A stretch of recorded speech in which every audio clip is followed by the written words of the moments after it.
If you have ongoing exposure to controlling people, it's a virtual certainty that you're going to experience blurry boundaries, which is why I've created the extensive online course called This Is Me, Establishing Boundaries with the Controllers in Your Life.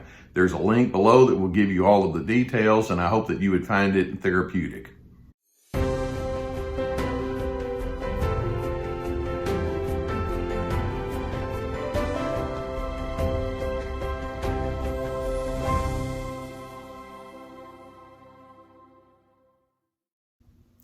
As you might imagine, through the years I've spoken with many individuals who are wondering if that person in front of them is all the way narcissistic or not, or maybe they just have touches of it here and there. The narcissist, of course, is somebody that wants to be in control of other individuals and events and circumstances. These individuals have low levels of empathy. They're very self-impressed. They can be non-cooperative, etc. But if you were to ask me, what's the number one way that we can tell that a person has truly crossed the line from a regular person all the way into narcissism, I would say that we would want to take a look at the manipulative/exploitive dimension in that person's life. Narcissists are manipulators, and they take pleasure at creating all sorts of dysregulation and confusion on the inside of you. These individuals are looking for what we call narcissistic supply.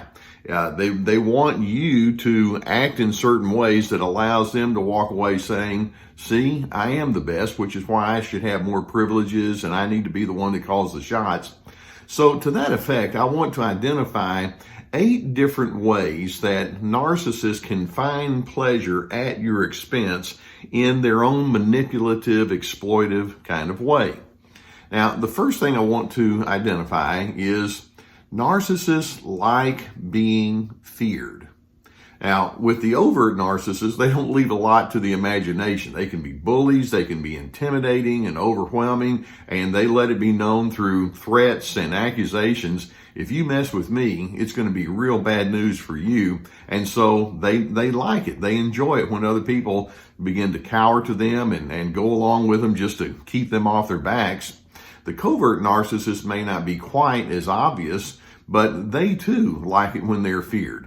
They can be moody, they can pout, they can withdraw assistance or coordination and cooperation. And many times as they watch other individuals react to them, it's like, oh, you're kind of walking on eggshells around me. I like that. And so whether they're overt in the way that they induce fear in you or covert, the more they see you over there in a defensive posture, wondering what's next, are you going to be mad at me? They like that a lot. Which leads to number 2, how they take pleasure in at your expense. These individuals like to look for all sorts of ways to wield power, letting other individuals know that I'm the one that's in charge and don't you forget it. Basically, they make it known whenever there's a decision that needs to be made around here, you need to filter it through me.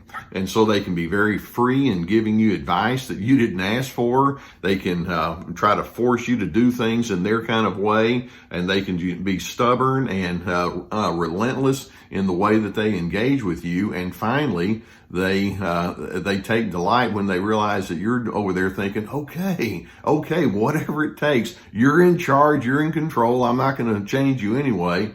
And then they feel that frustration, and that gives them that sense of supply. That's part of their manipulation over you. They're exploiting you for that surge of superiority over you.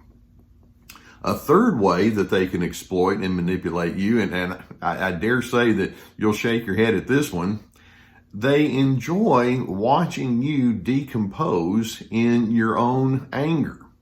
Now, of course, they'll kind of overlook the fact that they may be the one that's provoking the anger. It's kind of like, they'll say, I don't like it when something's on fire, when they're the one pouring kerosene on it and sticking the match to it.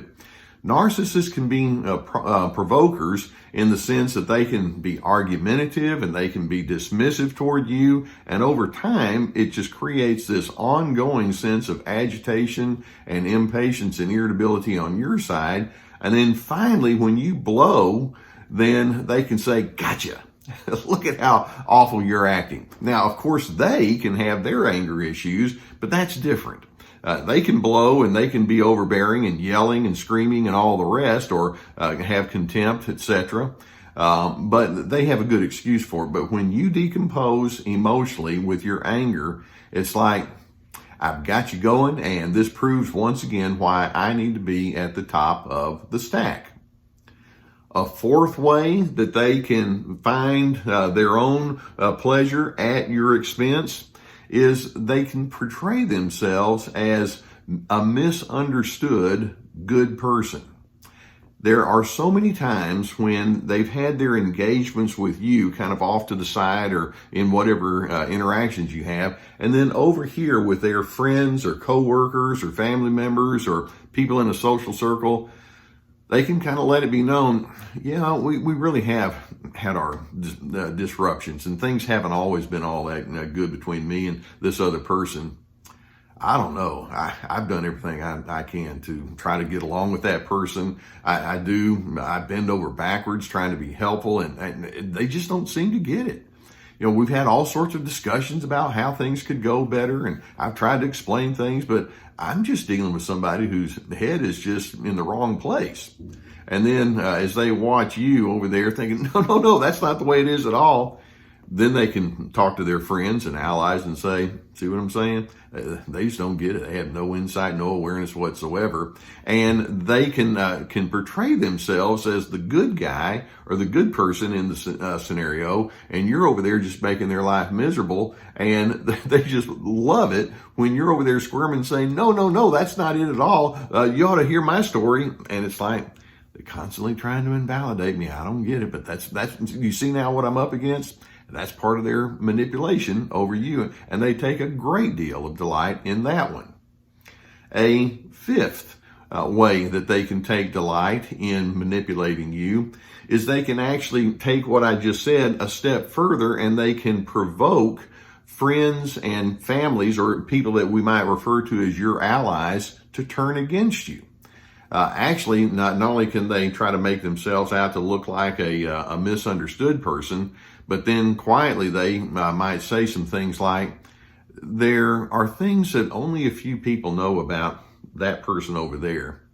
It's bad. It's really bad. And so they can go into a smear campaign.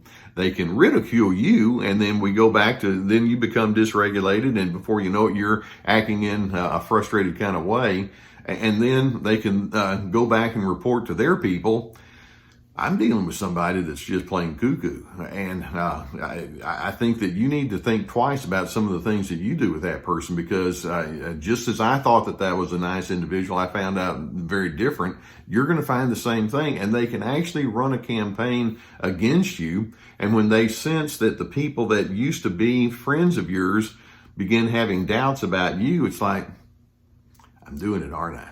It's working. I'm good. And they like that. They take pleasure at watching others turn against you.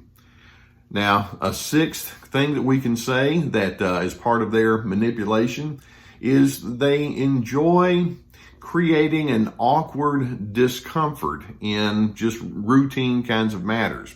Now, what I mean by that is, let's suppose that you've had engagements with that narcissistic person, and they ask you, hey, can you help me over here? And it's like they just look at you and walk away. Or they give you the silent treatment. Or they say, yeah, hang in there, I'll be there just a few minutes, and they don't show up. And you're over there wondering, well, I thought we had something going here. I thought you were going to help me, but they're holding you in contempt, and you begin picking up on that. And then when you try to ask them about it, then they'll just shrug their shoulders and say, I don't know what you're talking about. They love it when they create this awkward, passive-aggressive discomfort. It's their way of letting it be known. You think you're going to engage with me like a regular person? Not going to happen. I don't do it like that. A seventh way that they can create, or they find pleasure by manipulating you, is they just like watching you be ineffective in general. They enjoy seeing you have anxiety. They enjoy it when you're depressed. They enjoy it when you just feel rejected or when you complain about being controlled, and then they can walk away saying, this is a person that's just not stable, and I don't know what to do with you, but they actually feed into the very ingredients that will keep you in a down emotional place. And then finally, we can say an eighth way that they will manipulate you. And the way I put it is, they try to convince you and anyone else that'll listen that false is true and true is false. Now, do you understand what I mean by that? They gaslight you. You may think, well, we have this going on over here, and they'll say, no, that's not what it is at all. And they may say, well, I don't recall that being that person's interpretation. They'll say, oh, that's what they told me. And whenever you try to talk about procedures or interpretations or the way things are in this world, they can create confusion. What you think is true isn't true according to them. And then the gaslighting goes, and then that creates the confusion. It's important for you to see, and I'm mentioning 8, we could actually go on and on with more, that these individuals really are exploiters and manipulators. They take delight when they can create this sense of agitation and confusion in you. They're driven by an idealized version of themselves, but you see there's another element, and that is these people, and the best way to put it is these people are codependent out the wazoo, okay? They love feeding off of you and you feeding off of them. They need you to need their approval. And they like it when you go dysregulated because it's their way of saying, good, I'm in the game and I'm winning. And so your task is to think, wait a minute. I'm not playing in this codependent kind of a game where I feed off of you and you feed off of me. You can be any way you want. You can be a manipulator. You can be insensitive and all the rest that we just described. But I'm on Team Healthy, and I've got a notion about who I am. And rather than just feeding off of their pleasures that they gain at your expense, I'm hoping there can be a mindset that says, I've got my own game plan that I'm going to live into, and then that establishes what we refer to as boundaries.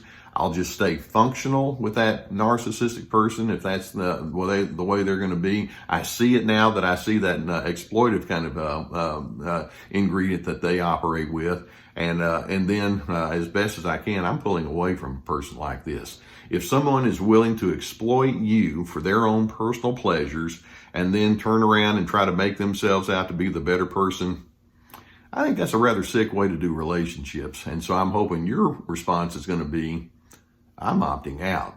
I'm not a game player. If you feel the need to exploit, you're going to have to look elsewhere.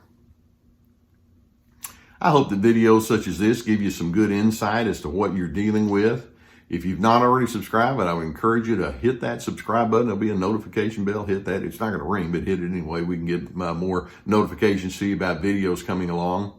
If you have a need for counseling, then I would encourage you, if there's someone in your area that could assist you, that you would seek that person out. Or if you would prefer, we have a sponsor that will take you to a whole team of licensed professional counselors, and you could choose someone who would be able to assist you with counseling. And we have a link below that would take you to the online counseling. I would strongly encourage that you get the assistance if that's what you need. It's good to have objectivity. By the way, you'll notice a join button. We have a Team Healthy membership now where we have live feeds and things like that, extras that we can offer to you for a very nominal fee per month. In addition, we have my courses, Free to Be, and then the new one, This Is Me, about setting boundaries with the controllers in your life. And these are not just one-off webinars, but they're a whole host of videos and worksheets and things like that that we have that have a very strong therapeutic value. In addition, we have my books, so go beneath and you'll find links to all of that. All right, well, you know that these people like to exploit and use, but I'm hoping you can determine in reverse it says, I'm not one to be used. And so take your manipulation somewhere else. I've got my steadiness that I'm committed to, and I'm going to align myself with people who know how to manage life well. And if you, Mr. or Mrs. Narcissist, don't know how to do it, you're on your own. I'm sticking here over on Team Healthy.